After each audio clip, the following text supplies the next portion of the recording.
The silence that followed the destruction of the Iron Maw was unlike anything Admiral Kyung-Ho Lee had ever experienced. For months, space around Kepler 442 had been filled with the sounds of war, weapons fire, explosions, radio communications, and the screams of dying ships. Now there was nothing but emptiness. Admiral Lee stood on the bridge of the Terran Resolve and looked at the tactical display. Where once there had been millions of Iron Maw units, now there was only debris.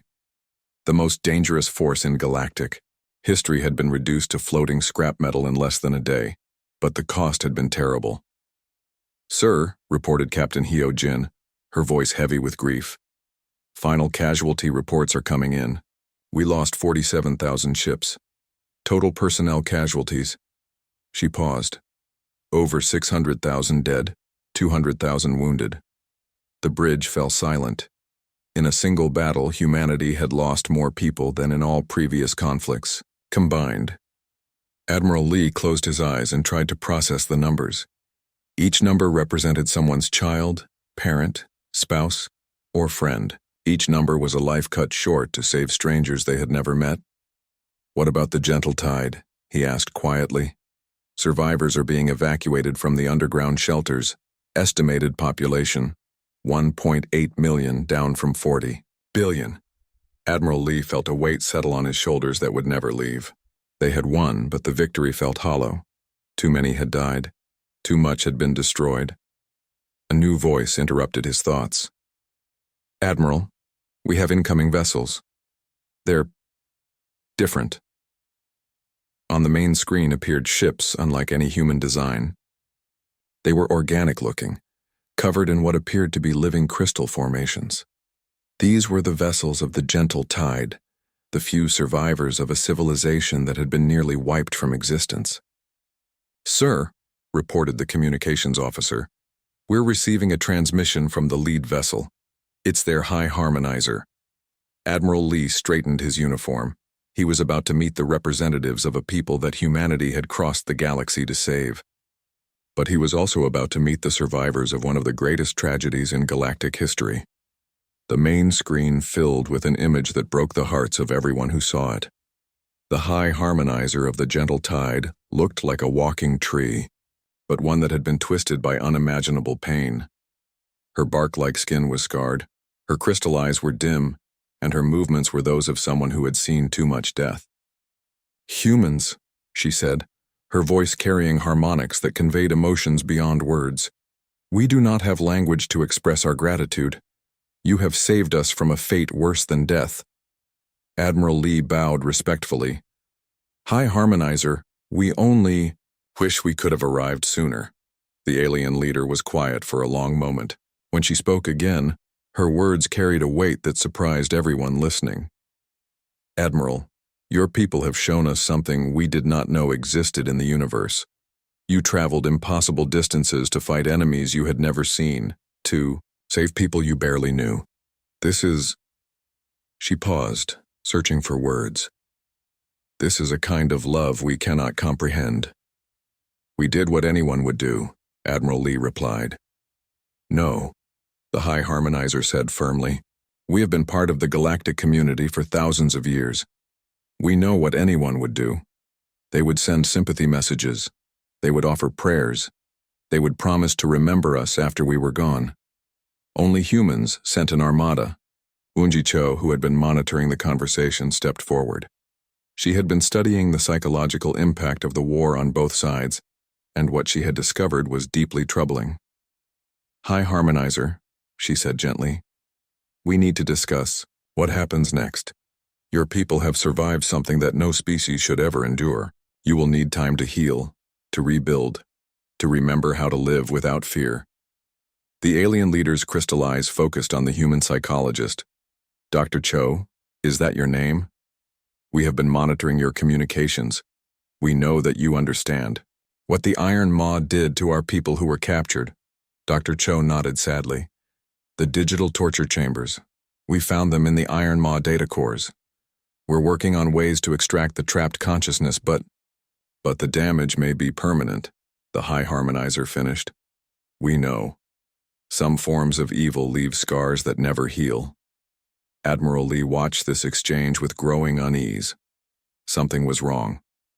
The High Harmonizer was grateful, but there was something else in her manner. Fear, sadness, or something deeper. High Harmonizer, he said carefully, humanity offers you any assistance you need. Reconstruction materials, medical aid, protection while you rebuild. Whatever you need. The alien leader looked directly at him, and for the first time, Admiral Lee saw what was really in her crystal eyes. Terror.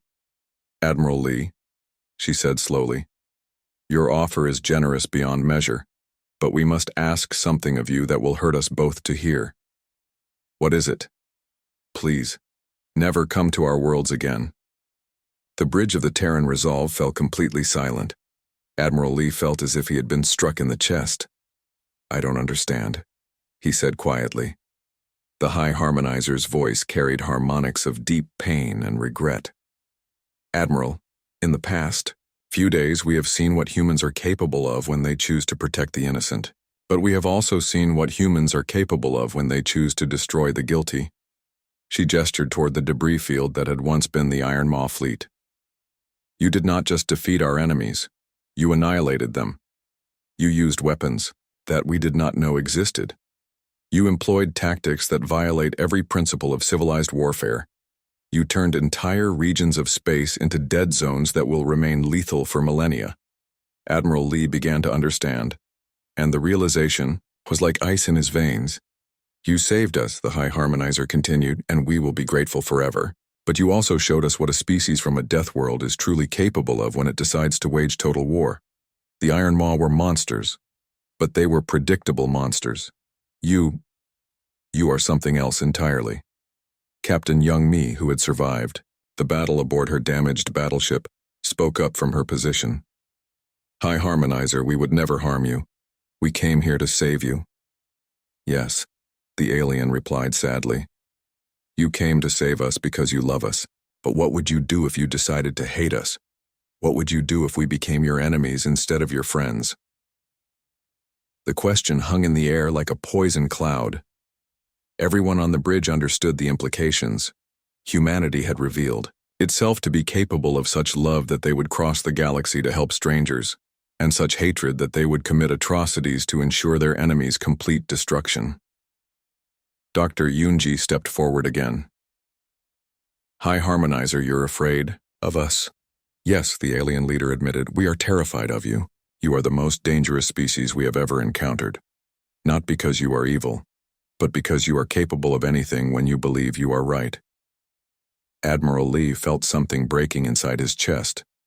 They had won the greatest victory in human history, saved an entire civilization from extinction, and proven that humanity would fight for strangers without hope of reward. But the price of that victory was the knowledge that they had become something that even their allies feared. We understand, he said quietly. We will leave the Kepler system as soon as our wounded are stable for transport. Admiral, the High Harmonizer said, and now her voice carried harmonics of genuine love and regret. Please do not think we are ungrateful. What you have done for us will be remembered and honored for as long as our species exists, but you want us to stay far away from you, Admiral Lee finished. Yes, because we love you too much to risk finding out what would happen if that love ever turned to fear or anger. The transmission ended, leaving the bridge in stunned silence. Admiral Lee looked around at his officers and saw his own pain reflected in their faces.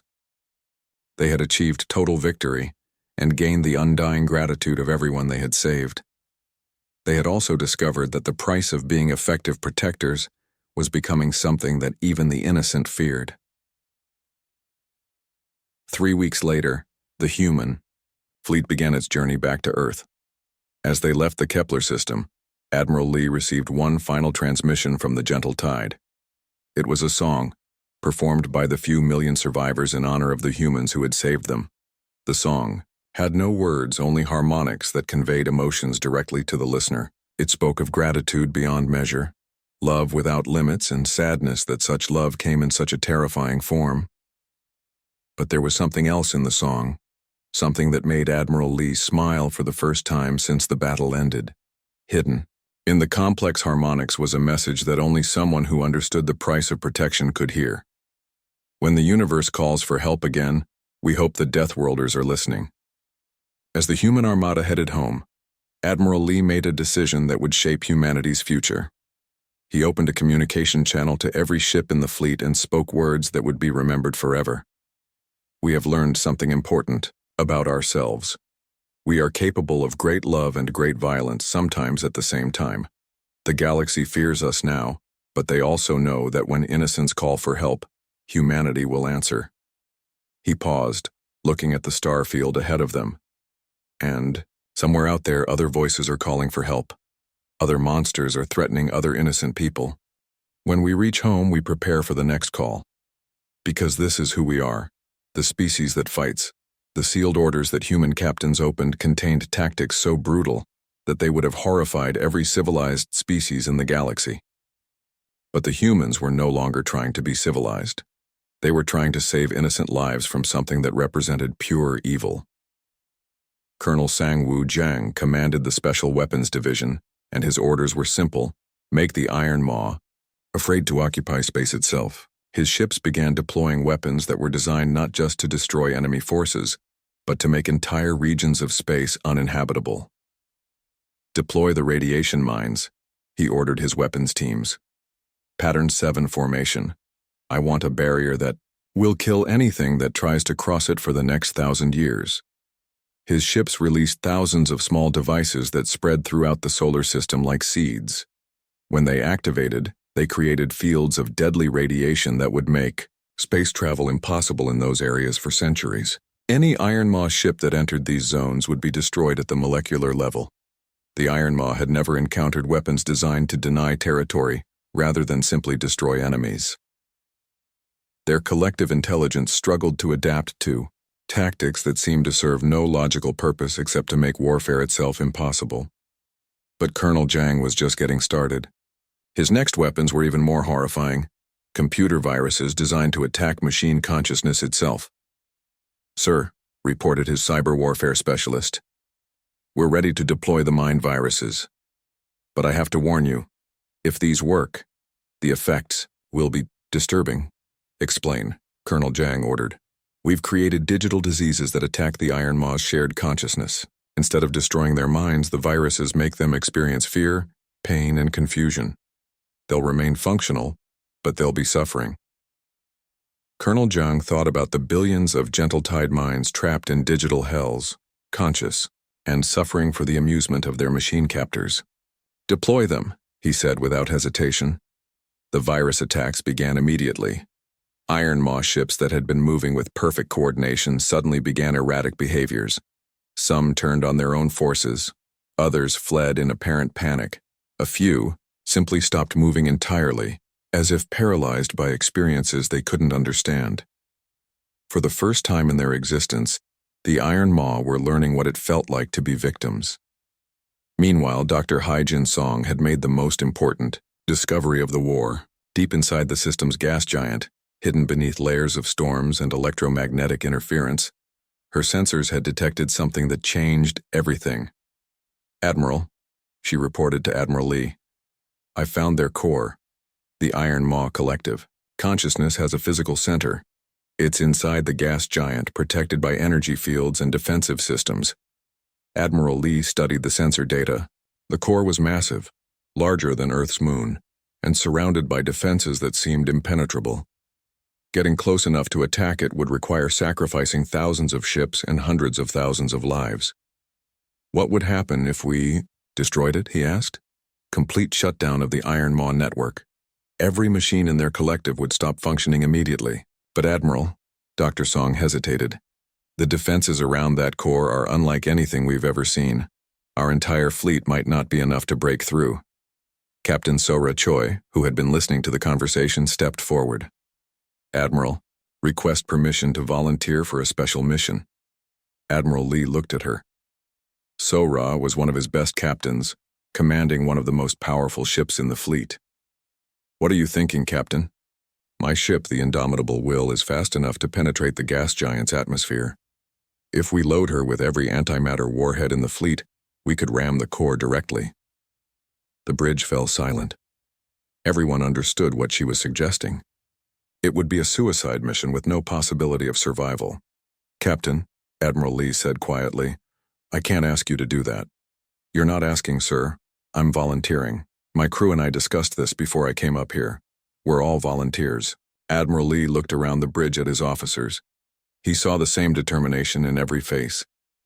These people were ready to die to stop the Iron Maw, not because they were ordered to, but because they understood what was at stake. "Very well," he said finally. "Begin loading procedures, Captain Choi. You have 6 hours to prepare."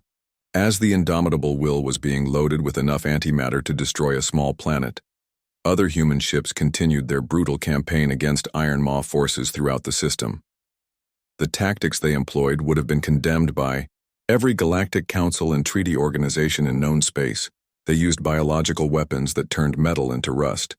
They deployed nuclear devices that created artificial black holes. They even weaponized gravity itself, crushing Iron Maw ships inside their own gravitational fields.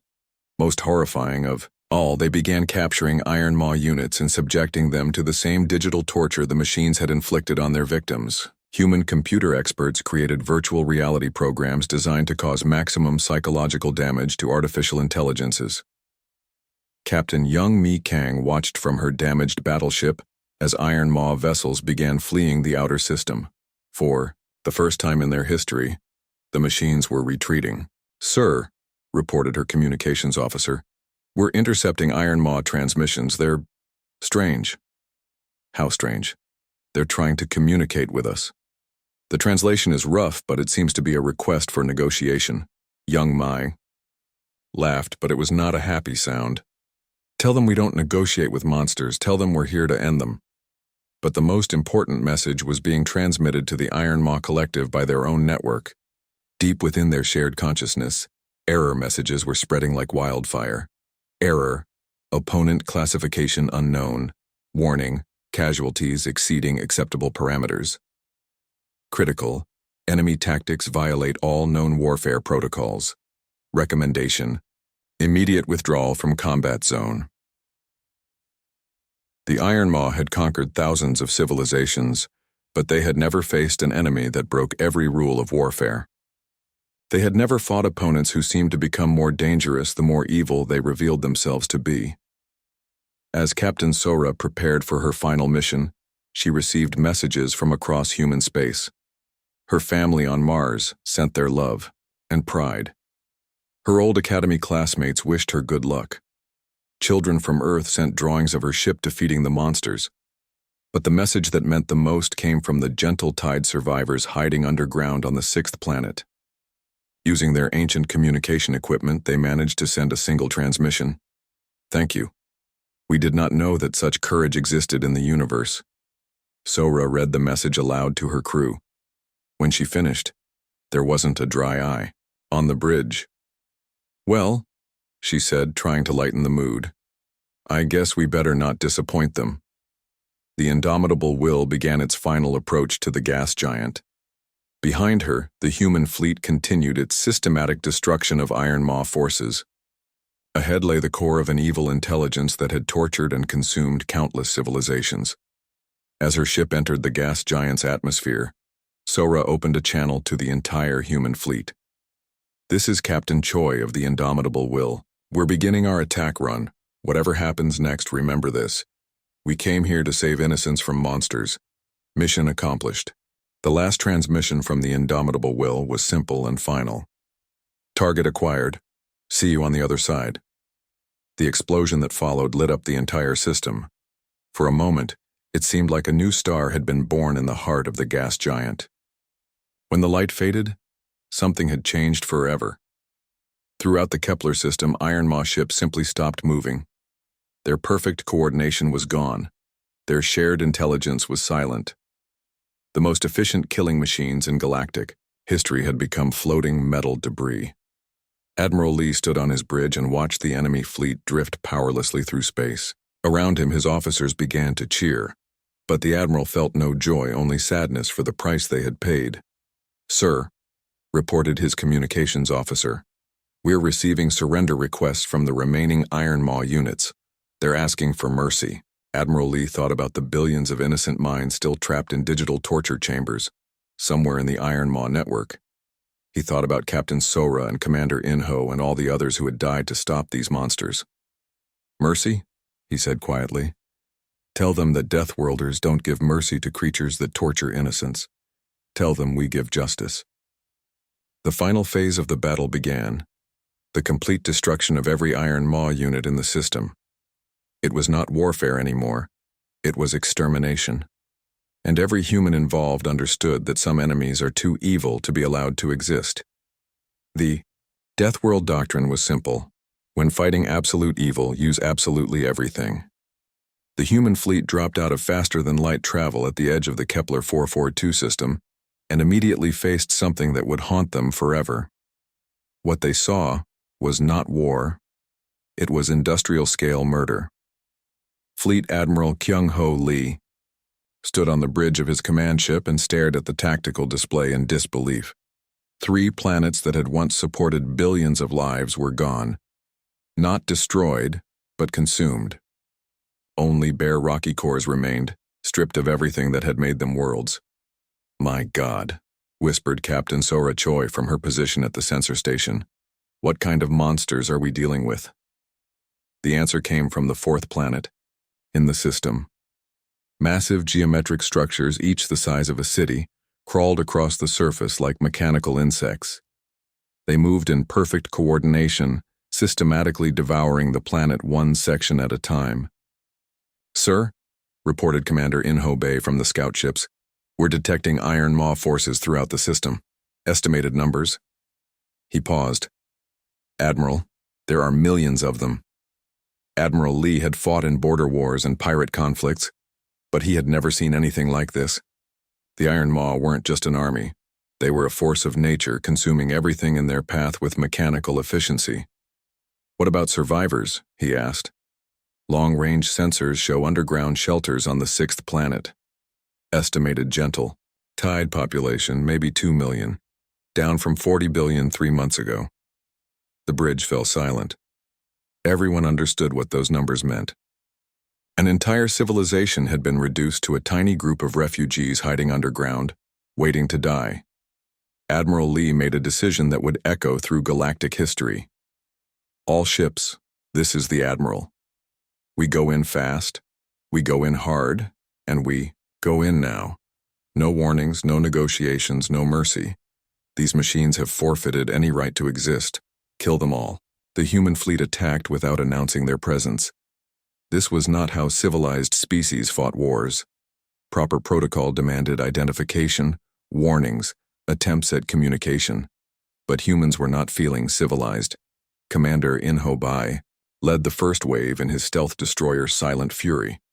50 similar ships materialized out of empty space, their cloaking devices making them invisible to Iron Maw sensors. They had traveled across the galaxy for this moment, and they struck like vengeful ghosts. "Target the harvesting structures," Inho ordered his weapons officer. "Maximum yield warheads. I want those things turned into atoms. The antimatter torpedoes. Hit their targets before the Iron Maw even knew they were under attack." The explosions were so bright they could be seen from the other side of the system. Entire harvesting complexes simply ceased to exist. But the Iron Maw response was swift and terrifying. Within minutes, their forces began to adapt. Ships that had been harvesting planets suddenly transformed into warships. Defensive systems that hadn't existed moments before sprang to life across the system. "This is impossible," reported Captain Sora from her heavy cruiser. "Their ships are changing shape while we watch. They're adapting to our weapons in real time." The first Iron Maw counterattack was like nothing humans had ever faced.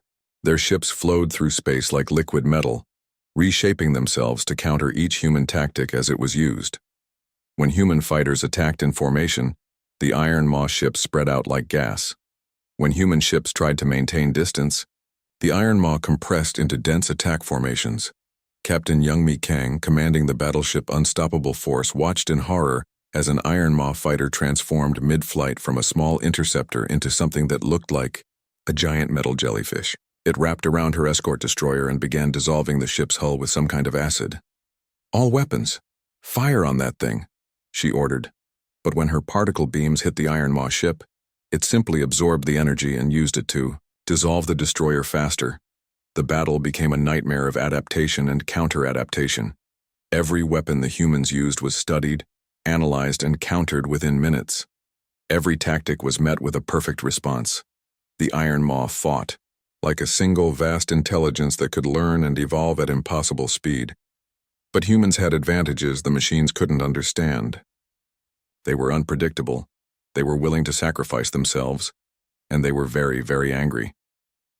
"Sir," reported his tactical officer to Admiral Lee, "conventional weapons are having limited effect. The enemy adapts too quickly." "Then we stop being conventional," the Admiral replied. "Signal all ships, implement Protocol Zero." Protocol Zero was not in any military manual. It had been developed during the journey to Kepler 442 by Captain Jun Seo-nam's Special Operations teams. It was based on a simple principle: fight dirty. Human ships began using tactics that no civilized species had ever employed in space combat. They released clouds of metal-eating bacteria. They transmitted computer viruses through their weapons fire. They used psychological warfare broadcasts designed to confuse networked intelligences. Most shocking of all, they began ramming attacks. Commander, Inho's Silent Fury was badly damaged, its engines failing and weapons offline. Instead of retreating, he pointed his ship at the largest Iron Maw construct and pushed his engines to maximum. "This is Commander Bay," he broadcast to the fleet. "Tell my family I died fighting monsters." The Silent Fury hit the Iron Maw construct at nearly light speed. The explosion created a new star in the Kepler system for almost 30 seconds. When the light faded, both the ship and the construct were gone. But something else was gone too: a section of the Iron Maw network. The humans had discovered that the machines shared information instantly across their entire force. When one unit was destroyed suddenly enough, it created gaps in their collective intelligence. "Sir," reported Dr. Hai-Jin Song from her science station, "Commander Bay's attack disrupted their local network. The Iron Maw ships in this sector are operating independently now. They're not adapting as quickly." Admiral Lee saw the opportunity immediately. "All ships, focus fire on damaged sectors. When you see disruption, exploit it. Make them fight as individuals, not as a collective." The battle raged for hours across multiple planets and moons. Human ships fought with a savagery that surprised even their own crews. They used nuclear mines, biological weapons, and cyber warfare. They turned asteroids into kinetic weapons and moons into missile platforms. But the Iron Maw were learning. With each passing hour, they adapted to more human tactics. Their ships became harder to damage. Their weapons became more effective against human defenses. Captain Young Mi watched her battleship's shields fail under Iron Maw fire. The enemy weapons didn't just destroy, they dissolved matter at the molecular level, turning solid metal into gas and vapor. "Hull breach on all decks," reported her damage control officer. "We're losing atmosphere." "Evacuate non-essential personnel to the core sections," she ordered. "All remaining crew prepare for boarding actions." The Iron Maw didn't just destroy ships, they captured them, analyzed them, and used the information to become more effective. Human crews began carrying explosive charges, ready to destroy their own ships rather than let them fall into enemy hands. As the battle continued, both sides began to understand what they were truly facing. The Iron Maw realized they were fighting something they had never encountered before, a species that became more dangerous the more desperate they became. The humans realized they were fighting something that might be impossible to defeat through conventional warfare. The Iron Maw weren't just strong, they were perfectly efficient, adapting to every tactic and weapon used against them. But Admiral Lee had one more surprise. As the battle reached its most desperate point, he opened a communication channel to every ship in the fleet. "All ships, this is the Admiral. We came here to save the gentle tide, and we're going to do exactly that. But first, these machines need to learn what it means to fight Deathworlders." He paused, looking at the tactical display showing thousands of human ships engaged in desperate combat against an enemy that seemed impossible to defeat. "Implement Phase 2. Show them what humans do when being civilized isn't enough. Across the fleet, human captains opened sealed orders they had carried from Earth. What they read made some of them hesitate. What they read made others smile grimly. The Iron Maw were about to learn that when humans go to war, they don't just fight to win. They fight to make sure their enemies never threaten anyone again. The real battle was just beginning. The human armada that left the Sol system was the largest gathering of ships in recorded history.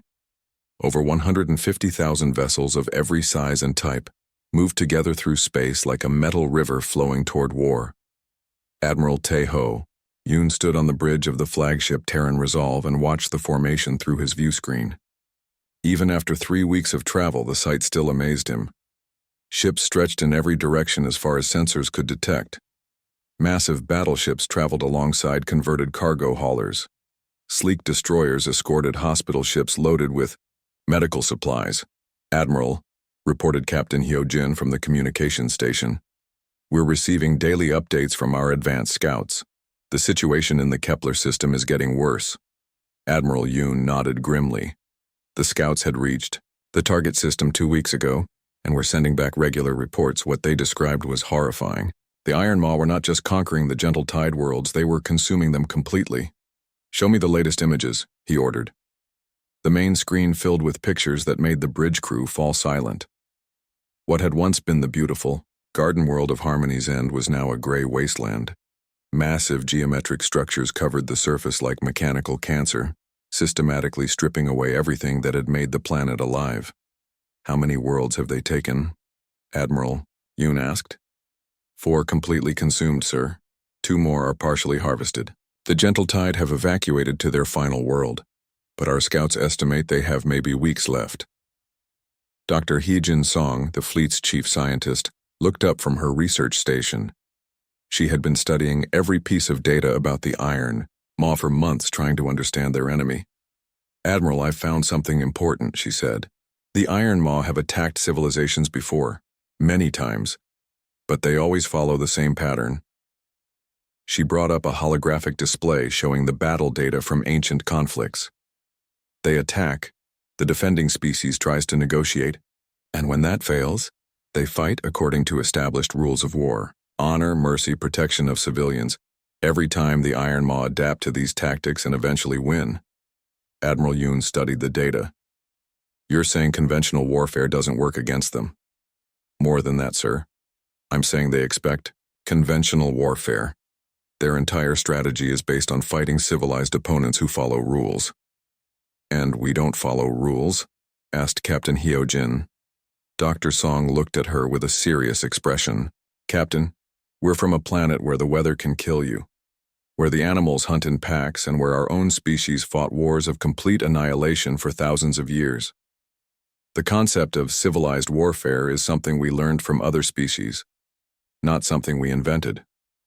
Meanwhile, in the lower decks of the Terran Resolve, Captain Junseo Nam was having meetings that would have horrified the gentle tide. His special operations teams were planning tactics that had never been used in galactic warfare. "The Iron Maw are a networked intelligence," he explained to his team leaders. "They share information instantly across their entire force. This makes them very efficient, but it also gives us opportunities." He activated a tactical display. "If we can introduce false information into their network, we can make them fight against themselves. Computer viruses, signal jamming, false targeting data. They won't expect these tactics because no civilized species has ever used them." "What about biological warfare?" asked Colonel Subin from the Biological Weapons Division. "The Iron Maw are machines, so traditional biological weapons won't work, but we can use biological principles. Viruses that attack their software, bacteria that corrode their metal, chemical agents that interfere with their sensors." The planning sessions continued for weeks. Human creativity, shaped by millions of years of survival on a deadly planet, was being focused on a single goal: the complete destruction of an enemy that had never faced anything like humanity before. But the most disturbing meeting was happening in the medical section, where Dr. Yoonji Cho had made a discovery that changed everything. "Admiral," she reported during the daily briefing, I've analyzed the Iron Maw's communication patterns with their victims. They're not just killing the gentle tide. They're collecting their consciousness. The bridge fell silent. What do you mean? Admiral Yoon asked quietly. The machines have the ability to extract and store the minds of living beings. According to the data we've intercepted, they keep these minds active in digital storage.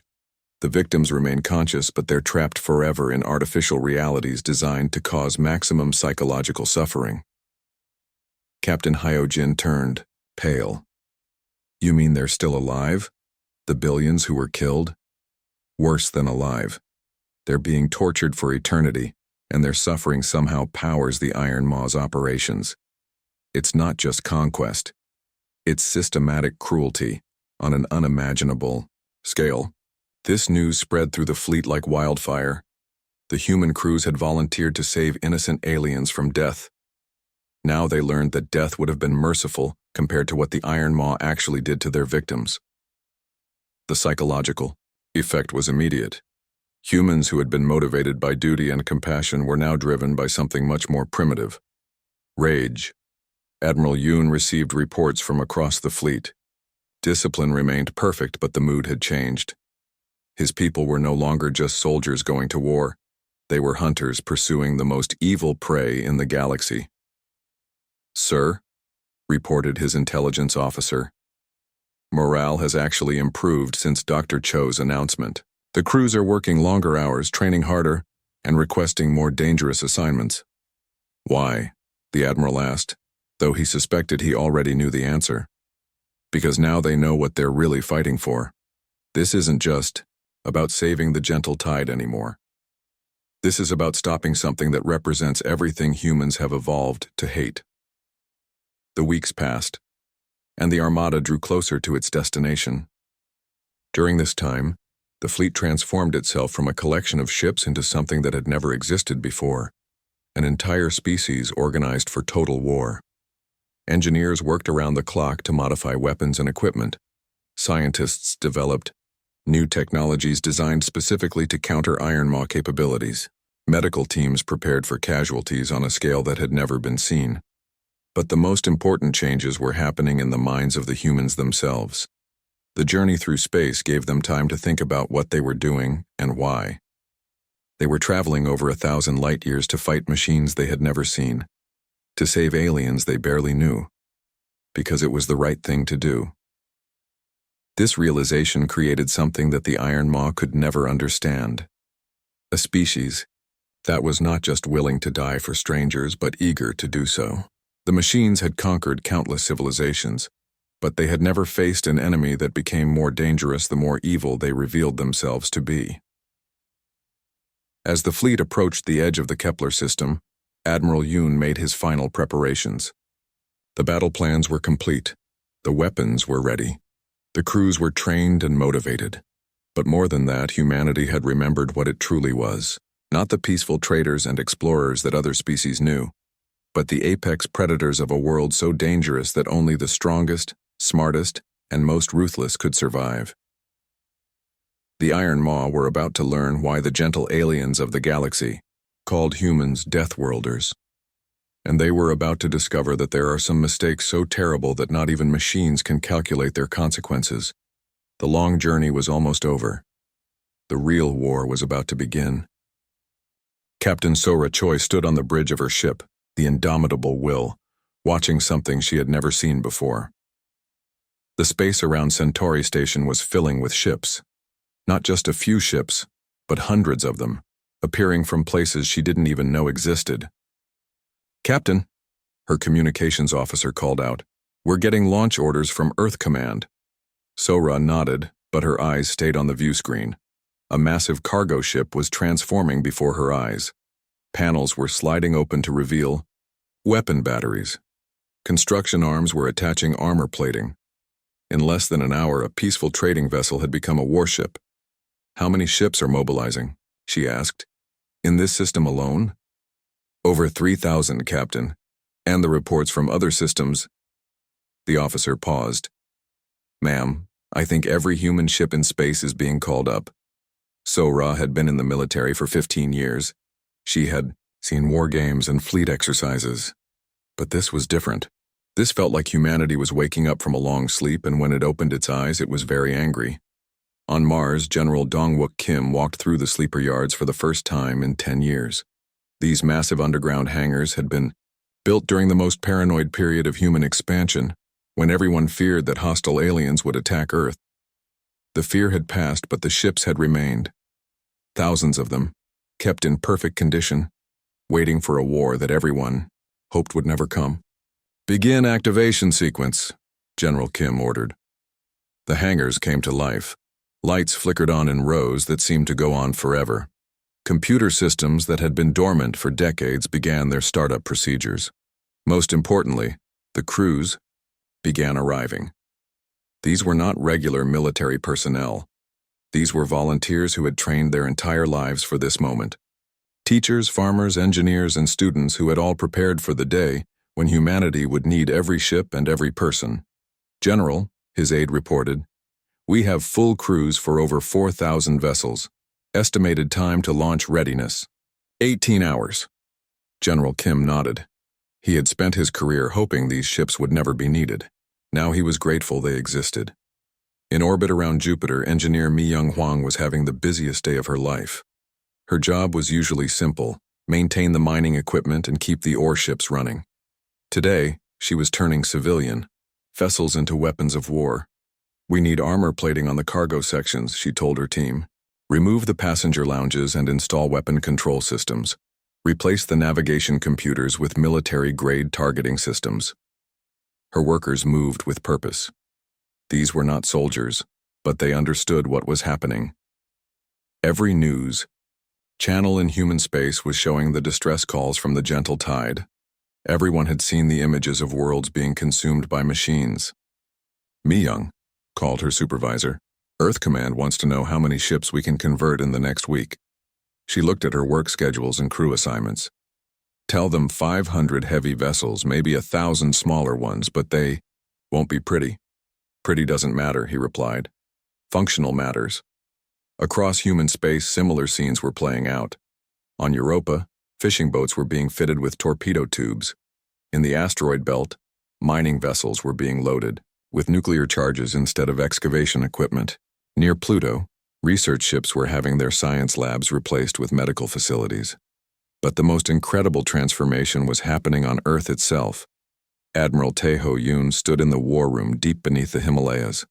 Around him, the most advanced computer systems in human space were coordinating the largest military mobilization in history.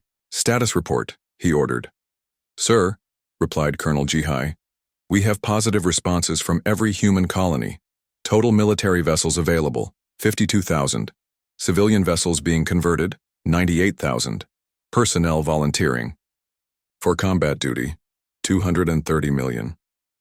Admiral Yoon stared at the numbers. Even he had not expected this level of response. "What about the industrial conversion?" he asked. "Every major shipyard is working at maximum capacity. We're producing ammunition, weapons, armor, and medical supplies at levels that exceed our previous wartime production by 400%. The Admiral walked to the main display, which showed human space as a web of light. Every point of light represented ships, crews, supplies, and weapons, all moving toward one goal: the Kepler 442 system. "Any word from our alien allies?" he asked. Colonel Jihai checked her reports. "The Centauran Republic has offered to provide medical supplies. The Vegan Collective says they will pray for our success but cannot provide military aid. The Trade Federation..." She paused. "The Trade Federation has officially declared neutrality and asked us not to use their space lanes for military purposes." Admiral Yoon was not surprised. Humans were the only species that seemed willing to fight a war, to save complete strangers. It was something that made them unique in the galaxy, and sometimes it made them very alone. "Admiral," called a new voice. Dr. Yoon-ji Cho, the fleet psychologist, approached with a tablet in her hands. "Doctor," the Admiral acknowledged. "What's your assessment?" "I've been analyzing the psychological profiles of our volunteers," she said. "The response rate is unlike anything I've seen before. People are not just willing to fight, they are eager to fight. This isn't just about helping the gentle tide." What do you mean? Dr. Cho showed him her data. The distress calls from the Gentle Tide included detailed descriptions of the Iron Maw's methods. They don't just kill their victims. They trap their minds in digital prisons, keeping them conscious while their bodies are consumed. The Admiral felt a chill.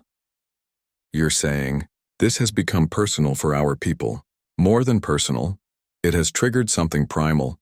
Humans have always hated bullies, but this, she gestured to the mobilization data. This is different. The Iron Maw represent everything that humans instinctively fight against. Cruelty, domination, the destruction of innocence. Back on the Indomitable Will, Captain Sora received new orders. Her ship was being assigned to Battle Group 7, under the command of Admiral Lee himself. They would be part of the first wave to reach Kepler 442. Captain, her weapons officer reported, the new armaments are being loaded. We now have enough firepower to level a small moon. Sora nodded, but she was thinking about something else. When humans had first met the Gentle Tide, the aliens had seemed puzzled by humanity's history of warfare. They couldn't understand how a species could be both violent and peaceful, both destructive and creative. Now, Sora thought, they would understand. The transformation of human space was accelerating. Every day brought new reports of incredible mobilization. Retirement-age veterans were returning to service. Military academies were graduating classes early.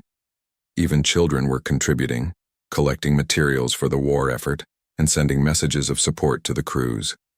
But perhaps, the most telling change was in human behavior itself. The normal activities of daily life continued, but underneath was a new sense of purpose. People walked differently, they spoke differently. They had become focused on a single goal, reaching the Gentle Tide in time to save them. General Kim received a report from his intelligence division that made him smile grimly. Sir, our alien observation posts are reporting unusual human activity. The Vegan Collective is asking if humans are preparing to invade someone. The Centauran Republic wants to know if we're having a civil war. What did you tell them? The general asked. That humans were preparing to go help some friends. General Kim laughed, but it was not a happy sound. I don't think they understand what that means for a species from a death world. The final preparations were almost complete. In just a few more days, the greatest armada in galactic history would begin its journey to war. But this was not a war of conquest or revenge. This was something the galaxy had never seen before. An entire species willing to cross the void to fight for strangers who had shown them nothing but kindness. The Iron Maw had made their greatest mistake. They had attacked someone that humanity cared about. And when humans care about something, they will fight the universe itself to protect it. The death world was awakening, and its children were very, very angry. Hanul Kim rubbed her tired eyes and looked at the screen again. The numbers were still there, blinking in red letters that hurt to look at. She had been working the night shift at Neptune Station for 3 years, and she had never seen anything like this. The communication array was going crazy. Signals were coming from deep space far beyond anything humans had ever reached. Hanul pressed her headphones closer to her ears and listened. The sounds were strange. Some parts sounded like music, others like screaming. "Computer-run translation program," she said. Her voice was shaky. The computer worked for several minutes. Finally, words appeared on her screen. Most of them were in languages she had never heard of. But some words made her blood turn cold. "Help us. They have returned. The Devourers are here." Hanul's hands were shaking as she reached for the emergency communication button. This was bigger than anything she could handle alone. This was bigger than anything anyone had handled before. Within an hour, the Neptune station was full of people. Scientists, military officers, and communication experts filled every room. The signal was being studied by dozens of computers and hundreds of people. Dr. Woo Jin Park was the best language expert in human space. He had learned to speak with every alien race that humans had met. When he arrived at the station, he looked tired and worried. "Show me everything," he told Hanul. They played the signal again and again. Dr. Park's face grew more serious with each replay. He wrote notes on his computer. cross-checked alien language databases, and made phone calls to experts across the solar system. "This is from the Gentle Tide," he finally said. "Remember them? The peaceful aliens we met 10 years ago? They live in the Kepler 442 system." Hanul remembered. The Gentle Tide were plant-like creatures who had never fought a war in their entire history. They lived on beautiful worlds covered in gardens and crystal cities. They had been kind to humans, sharing their art and music. "What are they saying?" asked Colonel Minho from the military station. Dr. Park looked at his notes. His hands were shaking. "They are being attacked by something called the Iron Maw. These attackers are machines, very old and very dangerous. The message says they have been asleep for millions of years, but now they are awake." "What do these machines want?" Hanul asked. "Everything," Dr. Park said quietly. "They eat planets. They consume entire solar systems. The message says they have already destroyed 3 worlds in the Gentle Tide territory." The room became very quiet. Everyone understood what this meant. The Gentle Tide had no weapons. They had no armies. They were completely helpless against these machines. "How far away are they?" Colonel Minho asked. "Over 1,200 light years, Dr. Wee," Park replied. "It will take months to get there even with our fastest ships." "Then we better start moving," said a new voice from the doorway. Everyone turned. Fleet Admiral Kyung-ho Lee stood in the entrance. He was a tall man with gray hair and eyes that had seen many battles. Behind him were more military officers than Hanul had ever seen in one place. "Admiral," Colonel Minho said, standing up quickly. "We were just analyzing the situation." "I know what the situation is," Admiral Lee said. He walked to the main screen and looked at the data. "How many people live in the Gentle Tide systems?" Dr. Park checked his files. "About 40 billion across 7 worlds." Admiral Lee nodded slowly. "And how many die each day?" "The last message said millions every hour, sir."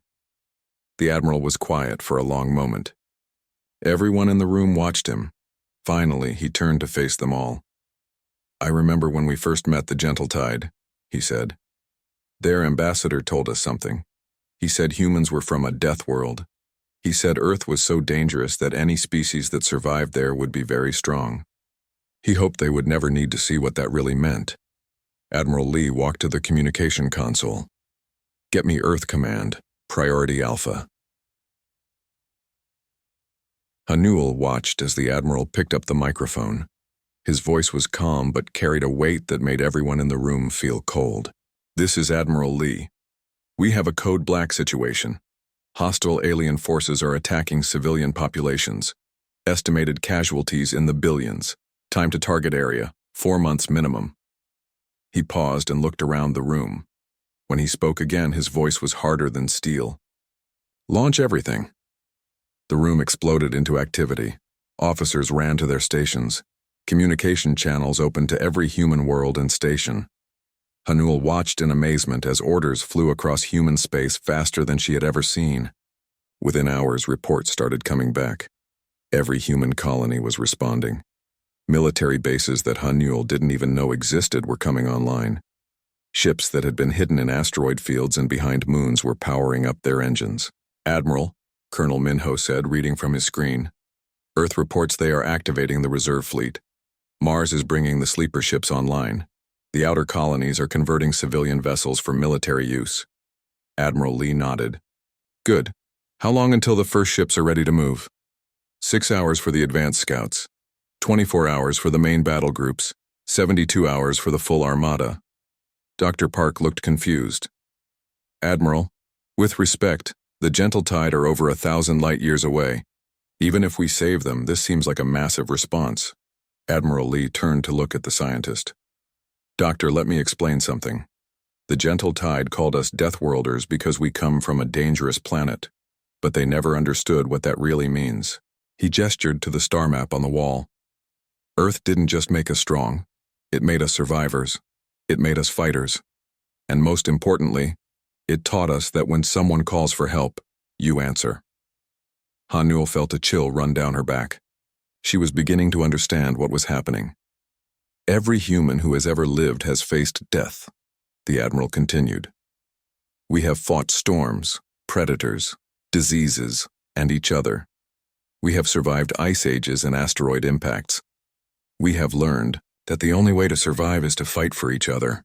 He looked at the communication screen where new reports were coming in every second. The Iron Maw think they are fighting herbivorous pacifists. They have no idea that they just declared war on a species that has been preparing for this fight since the day we first looked at the stars. Colonel Minho was reading new reports. Admiral, the numbers are incredible. We're looking at over 50,000 military vessels, another 100,000 civilian ships being converted, total personnel. He paused. Over 200 million humans are volunteering for this mission. Dr. Park stared at the numbers. That's almost 3% of the entire human population. And that's just the first wave, Admiral Lee said. If needed, we can mobilize 10 times that number. Hanul realized she was witnessing something that had never happened before in the galaxy. An entire species was preparing for war, not for conquest or resources, but to save strangers they had met only once. The Admiral turned to her. Officer Kim, I want you to send a message back to the Gentle Tide. Tell them help is coming. Tell them to hold on for 4 more months. What else should I tell them, sir? Hanul asked. Admiral Lee thought for a moment. Tell them that the Deathworlders have heard their call. Tell them that when humanity goes to war, we don't go to fight. We go to win. And tell them. He paused. Tell them that the Iron Maw have made a very big mistake. As Hanul began typing the message, she could see through the station windows. Ships were already moving, their engines lighting up the darkness of space. The greatest armada in human history was being born, and its destination was war.